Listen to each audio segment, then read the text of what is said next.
So hey everyone, I am Shalini and I am going to tell you a more brief account in thyroid gland and the related problem that is hyperthyroidism. Hyperthyroidism में क्या क्या important है, goitre and Graves disease. Further videos में मैं आपको बताऊंगी कि और क्या इंपॉर्टेंट है, बट नाउ मैं आप सभी को सबसे पहले थायराइड ग्लैंड की थोड़ी सी एनाटॉमी बताऊंगी, उसके बाद हाइपर एक्सप्लेन करूंगी, उसके बाद ग्रेव्स डिजीज और ग्वाइटर एक्सप्लेन करूंगी. ओके, सो बेसिकली हमारा जो थायराइड ग्लैंड होती है ना, वो हाईली वस्कुलर ऑर्गन होता है. ठीक है, आपको पता है फ्रंट ऑफ नेक पे आपकी थायराइड ग्लैंड प्रेजेंट होती है and it is a highly vascular organ. देखा जाए तो एक ये बटरफ्लाई शेप की होती है, आप देख रहे हो ऐसे बटरफ्लाई शेप की होती है and it has a right lobe and a left lobe. Okay, basically ये एक अपेक्स होती है एंड देन बेस होती है. तो अपेक्स जो होती है इधर साइड में अपेक्स है, ये आपकी इधर सारी थायराइड कार्टिलेज होती है और ये आपका बेस है जो T4 और T5 पर रहता है. ठीक है, बेस जो आपका है T4 और T5 पे बिलोंग करता है. देन इसको कनेक्ट करती है इस्थमस. इस्थमस T2 से T4 पे आपकी कनेक्शन होती है, T2 और T4 and it is basically the connection of left lobe and right lobe. Okay, अब बात करें थोड़ी सी एनाटॉमी की, तो सबसे पहले ब्लड सप्लाई की बात करते हैं. इसके अंदर होती हैं 3 आर्टरीज. सबसे पहले superior thyroid artery. Superior thyroid artery को कौन ड्रेन करती है? External carotid artery. Okay, and then inferior thyroid artery, इसको कौन करती है? Thyrocervical trunk. तो बेसिकली जो आपकी सुपीरियर वाला पार्ट है उसको आपको एक्सटर्नल कैरोटिड आर्टरी सप्लाई करती है.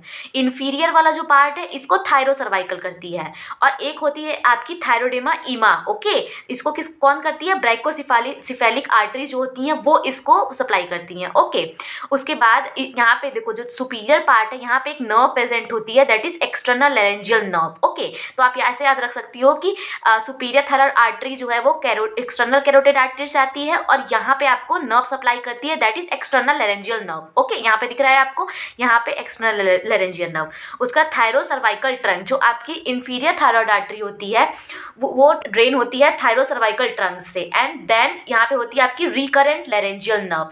अब यही रिकरेंट लैरेंजियल नर्व बहुत इंपॉर्टेंट होती है क्योंकि मे बी कई बार थायराइडोक्टोमी जब कराते हैं तो ये नर्व डैमेज हो जाती है और बेसिकली बहुत हाई अमाउंट में हेमरेज कॉज कर सकती है, जिसकी वजह से आपको शॉक भी हो सकता है. ठीक है, उसके बाद हम आते हैं वेनस सप्लाई पे.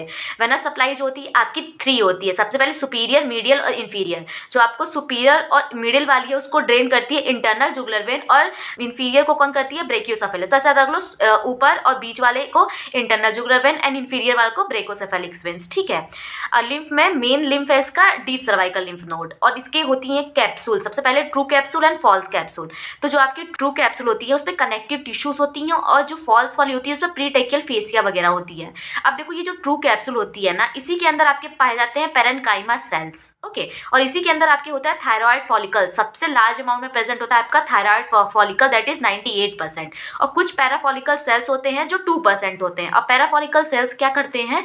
ये कैल्सिटोनिन को सिक्रीट करते हैं आपके बॉडी में. ओके, अब बेसिकली माना कि एनाटॉमी बहुत थोड़ी सी अच्छी नहीं थी, but you have to learn this क्योंकि बेसिकली इसकी एनाटॉमी पूछी जा सकती है क्योंकि बहुत इंपॉर्टेंट है जब हम इसकी सर्जरी करते हैं. तो अब आयोडीन की मात्रा कितनी कॉमन होती है? 0.1 से 0.05 mg आपकी कॉमन होती है बॉडी में. अब हाइपरथायरॉयडिज्म क्या होती है? ये हाइपर मेटाबॉलिक या बायोकेमिकल क्लिनिकल स्टेट होती है, मतलब मेटाबॉलिक प्रोसेस बहुत हाई लेवल पे होता है. ठीक है, तो इसमें हाइपरथायरॉयडिज्म ऐसे याद रखो कि हाइपरथायरॉयडिज्म तो T3 T4 बढ़ा रहेगा, उसकी वजह से TSH कम रहेगा. अब देखो मैं इसको मैकेनिज्म समझाती हूँ आपको सभी को.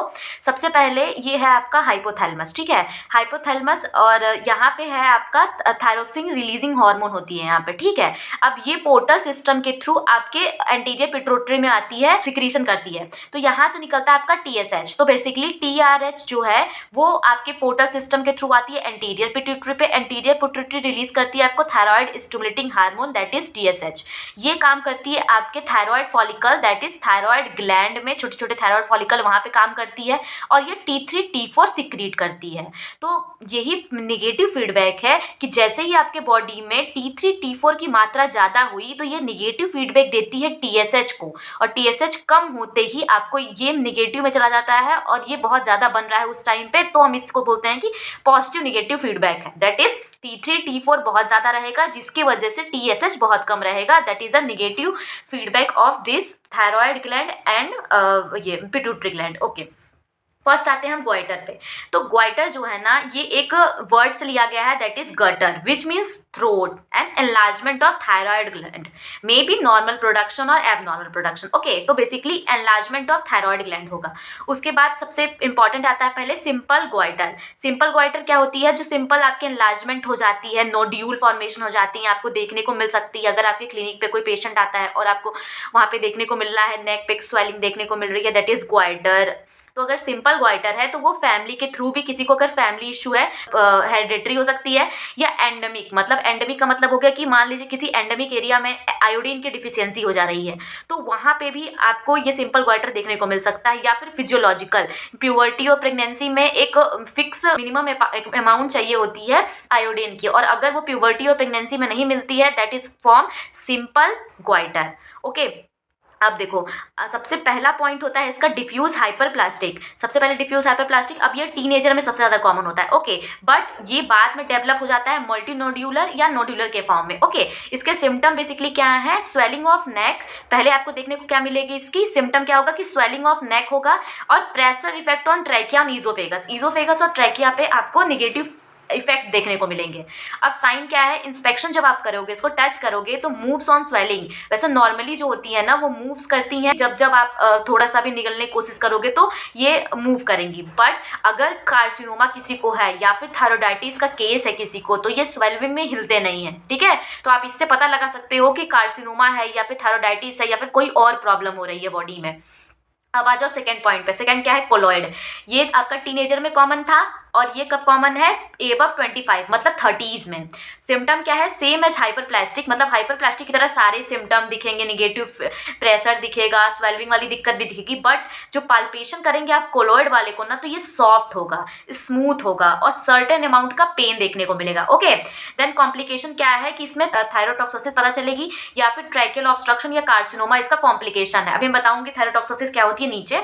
उससे पहले आ जाइए आप थर्ड वाले पॉइंट पे, that is nodular. Female in their 30s में जब फीमेल्स रहती हैं तो ये नोड्यूलर वाले देखने को मिलता है। और एग्जामिनेशन पे ये जो नोड्यूल होती है, may be single, may be multiple. Okay, nodule जो है ये कोलॉइड हो सकती है, सिस्टिक हो सकती है, डीजनरेटिव हो सकती है, इवन हेमरेजिक भी नोड्यूल वाली हो सकती है। और बेसिकली इन तीनों कंडीशन में पेशेंट थायरोइडाक्टोमी की तरफ ही जाता है, बेसिकली थायराइड ग्लैंड को रिमूव कर देते हैं। इन्वेस्टिगेशन भी कुछ कराते हैं। सबसे इंपॉर्टेंट इन्वेस्टिगेशन होता है barium swallow x-ray, normal x-ray या नीडल बायोप्सी करा के भी आप पता कर सकते हैं इसकी दिक्कत क्या है। ठीक है, अब आ जाओ ग्रेव्स डिजीज में। सबसे इंपॉर्टेंट ग्रेव डिजीज में है कि इसको बोलते हैं प्राइमरी टॉक्सिक ग्वाइटर या फिर डिफ्यूज टॉक्सिक ग्वाइटर। ठीक है, तो ग्रेव डिजीज का दो और नाम है, प्राइमरी टॉक्सिक ग्वाइटर या डिफ्यूज टॉक्सिक ग्वाइटर। तो जो होल फंक्शनिंग होती है ना थायराइड टिश्यू की, आपकी थायराइड ग्लैंड के जो टिश्यूज हैं उसकी जो फंक्शनिंग होती है ना, वो हाइपरट्रॉफी और हाइपरप्लेजिया कर देती है। ठीक है, तो थायराइड आपके टिश्यू में हाइपरट्रॉफी और हाइपरप्लेजिया हो जा रहा है due to abnormal thyroid stimulation such as LATS. LATS क्या होती है? Long acting thyroid stimulating. इसकी वजह से हाइपरट्रॉफी और हाइपरप्लेजिया हो जा रही है आपके थायराइड टिश्यू में विथ आई सिम्टम। अब देखो, आई सिम्टम इंपॉर्टेंट है। अगर आई सिम्टम बोल दे रहा है तो प्राइमरी टॉक्सिकोसिस है, लेकिन अगर कार्डियक के सिम्टम है तो वो सेकेंडरी है। सबसे पहली और इंपॉर्टेंट बात, इसके होते हैं 3 कंपोनेंट और इसके होते हैं 3 फीचर। ठीक है, अब पहले बात कर लो कि किसमें कॉमन होती है। फीमेल्स में देखने को मिलती है। मोस्ट प्रोमिनेंट हाइपरथॉर्डिज्म या फिर हाइपोथॉर्डिज्म फीमेल्स में देखने को मिलते हैं। ईटियोलॉजी क्या है? अननोन ईटियोलॉजी है एंड ऑटोइम्यून डिजीज है। ये हेरिडिटरी भी है, सेक्स और इमोशन भी इस पे इफेक्ट करते हैं। ठीक है, कि हेरिडिटरी मतलब फादर से सन में और फिर उससे ट्रांसफर हो रही, दैट इज हेरिडिटरी। फीमेल्स में ज़्यादा कॉमन होता है और इमोशनल स्ट्रेस में भी बहुत देखने को मिलता है। अब आ जाओ कंपोनेंट में। सबसे पहले ग्रेव डिजीज जो है उसका कंपोनेंट हाइपरथॉर्डिज्म है। अब आप देख ही रहे हो कि आपको ग्रेव डिजीज जो है हाइपरथॉर्डिज्म में पढ़ रहे हो, तो ये हाइपरथॉर्डिज्म का केस है। फिर एक्सोऑप्थेल्मस। तो एक्सोऑप्थेल्मस क्या होता है? प्रोट्रूशन हो जाती है आई बॉल की due to negative pressure in eyes. तो नेगेटिव प्रेशर और इंट्राऑकुलर प्रेशर इंक्रीज होने की वजह से आपको प्रोट्रूशन हो जाता है आई बॉल का। अब इसमें कुछ साइन होते हैं। सबसे इंपॉर्टेंट साइन होता है वॉन ग्रेफी साइन। अब वॉन ग्रेफी आप ऐसे याद रख सकते हो कि मान लो कि ग्रेफी मतलब जिराफ है। अब वो नीचे देखता है, नीचे देख के कुछ खाने की कोशिश करता है, तो नीचे देखता है। तो जब पेशेंट जो आपका नीचे देखेगा तो इसकी जो अपर आईलिड है इसके साथ कन्वर्ज नहीं करेगी, मतलब इसको आई बॉल के साथ रोटेट नहीं होगी। तो आप ये बता सकती हो कि अच्छा ये पॉजिटिव ग्रेव डिजीज है। Then Joffroy sign. Joffroy sign क्या होता है? जिसने भी जीओटी देखी होगी ना, अब वो जॉफ्री को जानता है। जॉफ्री एक राजा, मतलब मतलब एक लड़का ही था जो राजा बनने वाला था, बहुत बदतमीज़ था और ये अपने आप को ही राजा समझता था, तो ये कभी झुकना नहीं चाहता था। तो ये जब भी ऊपर देखेगा ना, जब आप बोलोगे पेशेंट को, मान लो कोई पेशेंट है, आप पेशेंट का सर पकड़ें एक नॉर्मल पोजीशन पे और आप उसको कहें कि आप अपनी सर ऊपर देखें, ठीक है? तो अगर ऊपर देखते हैं और रिंकल्स बनते हैं उनके अंदर, नॉर्मल पेशेंट के अंदर रिंकल्स बनते हैं, ठीक है? लेकिन जो आपको पॉजिटिव ग्रेव साइन इफेक्ट होगा, उसमें जॉफरी साइन में ये रिंकल्स नहीं बनेंगे जब पेशेंट ऊपर देखेगा। एक होता है मोएबस साइन, जब पेशेंट एक एक फिंगर को आप पेशेंट के नोज के थ्रू मिडिल साइड में लेके जाते हैं तो वो एक साइड कन्वर्ज नहीं कर सकता है, ठीक है? ये इस उंगली को देखते हुए ये मिडिल साइड में नहीं जा सकता है। फिर आता है आपका डेम्फिल साइन। इसमें क्या होती है, आप बेसिकली जो स्क्लेरा होती है ना, वो विजिबल नहीं होती है, but in positive Graves disease ये इसमें विजिबल होती है। ओके, देन स्टेलबर्ग साइन सबसे इंपॉर्टेंट साइन होती है, एब्सेंस ऑफ ब्लिंकिंग। जब ब्लिंकिंग होना बहुत एब्सेंस हो जाती है जब किसी पेशेंट को पॉजिटिव ग्रेव डिजीज है, ठीक है? तो स्टेलबर्ग साइन का मतलब यही होता है कि एब्सेंस ऑफ ब्लिंकिंग। अब नॉर्मली तो इंसान ब्लिंक करता ही है, उसकी आंखें ब्लिंक तो करती ही हैं, तो लेकिन इसमें नॉर्मल ब्लिंकिंग एब्सेंस हो जाती है।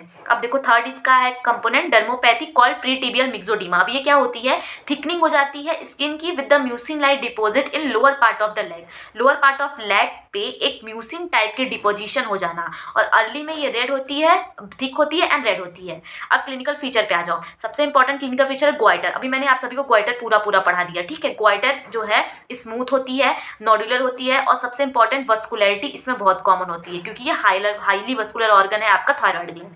अब थायरोटॉक्सिकोसिस सबसे पहला प्राइमरी बताया था मैंने कि वो आई सिम्टम के साथ दिखता है, दैट इज प्राइमरी थायरोटॉक्सिकोसिस। लेकिन अगर वो सेकेंडरी के साथ दिख रहा है, कुछ ऐसे पेशेंट हैं, थायरोटॉक्सिसिटी वाले पेशेंट को आप कैसे समझोगे, हाईली एक्साइटेबल होगा, रेस्टलेस होगा, इमोशनल स्ट्रेस देखने को मिलेगा, अनस्टेबल होगा, यहाँ तक कि कंप्लेन जो है वो इंसोम्निया की कंप्लेन भी करेगा, मसल वीकनेस होगी, ओके, मसल वीकनेस होगी, एंड उसके बाद फटीक होगा, ट्रिमर्स, इंटॉलरेंस ऑफ हीट होगी, और स्वेटिंग बहुत होगी उसके बॉडी में, थ्रस्ट भी होगा, वेट लॉस के साथ गुड एपिटाइट होगा। अब देखो बहुत अच्छा पॉइंट है, कोई इंसान है बहुत पतला दुबला है, ठीक है, और वो खाता भी बहुत है, एपिटाइट बहुत अच्छी है उसकी, ठीक है, लेकिन क्या है उसकी बॉडी में लगी नहीं रही है, वेट लॉस होते जा रहा है, that is a positive sign of Graves disease और हाइपरथायरॉयडिज्म। ओके, अब सेकेंडरी थायरोटॉक्सिस प्राइमरी वाली आई सिम्टम के साथ इंपॉर्टेंट है, सेकेंडरी वाली हार्ट सिम्टम के साथ प्रोमिनेंट है। ट्रैकीकार्डिया देखने को मिलता है, ट्रैकीकार्डिया मतलब हार्ट रेट बढ़ा हुआ रहेगा। अब ट्रैकीकार्डिया बढ़ा हुआ है मतलब सिस्टोलिक तो बहुत ज़्यादा होने वाला है, लेकिन डायस्टोलिक कम होगा। ओके, याद रखना इस बात को कि ये ट्रैकीकार्डिया में सिस्टोलिक बढ़ा रहता है लेकिन आपकी डायस्टोलिक कम होती है। और पल्स बहुत इंपॉर्टेंट है, वाटर हैमर पल्स देखने को मिलती है, ठीक है, मतलब बहुत टप टप टप टप टप टप, जैसे आप अगर पल्स को देखोगे, एग्जामिन करोगे तो पता चलेगा इस तरह। और आपको इडिमा ऑफ एंकल भी दिख सकता है और कार्डिक हार्ट फेल्योर भी देखने को मिल सकता है, ठीक है। अब जो हाइपरथायरॉयडिज्म में आपको सिम्टम देखने को मिलेंगे, ठीक है, हाइपरथायरॉयडिज्म में जो सिम्टम अभी आपको देखने को मिलेंगे उसको मैंने एक निमोनिक के थ्रू ईजिली बताने की कोशिश की है। सबसे पहले एस, स्वेटिंग से याद रखो आप, ऐसे मतलब स्वेटिंग से याद रखो इसको, इस पूरे हाइपरथायरॉयडिज्म को स्वेटिंग से याद रखो। अब स्वेटिंग से याद रखने का ये साइन क्यों है, क्योंकि एस से हो गया आपका स्वेटिंग, ठीक है। क्या क्या हाइपरथायरॉयडिज्म के पेशेंट में दिखता है, मैं बेसिकली वही बता रही हूँ आपको। तो सबसे पहले स्वेटिंग, फिर डब्ल्यू से उसका वेट लॉस बहुत होगा, ठीक है, ई से इमोशनल स्ट्रेस रहेगा पेशेंट को, ए से एपेटाइट बहुत अच्छी होते हुए भी वेट लॉस है हाइपरथायरॉयडिज्म, टी से ट्रेमर या फिर ट्रैकीकार्डिया देखने को मिलेगा, आई से इंटॉलरेंस ऑफ हीट मतलब बहुत पसीना भी होगा और गर्मी बिल्कुल बर्दाश्त नहीं होगी, एन से नर्वसनेस, और जी से ग्वाइटर, ठीक है। तो ये बेसिकली स्वेटिंग से आप याद रख सकते हो हाइपरथायरॉयडिज्म को। अब ट्रीटमेंट देखा जाए तो ट्रीटमेंट सबसे इंपॉर्टेंट है anti thyroid drug. Anti thyroid drug कौन कौन से होती हैं, सबसे पहले प्रोपिल थियोयूरेसिल और कार्बिनोमेजोल, या फिर रेडियोथेरेपी और सर्जरी की तरफ भी आप पेशेंट को ले जा सकते हैं। Okay, so if you like this video please like share and subscribe. इतनी छोटी सी वीडियो बनाने में भी बहुत टाइम लग जाता है, सो बेसिकली आई नीड बस थोड़ा सा सपोर्ट आपका। So please if you like this to share to your friend. Thank you for watching.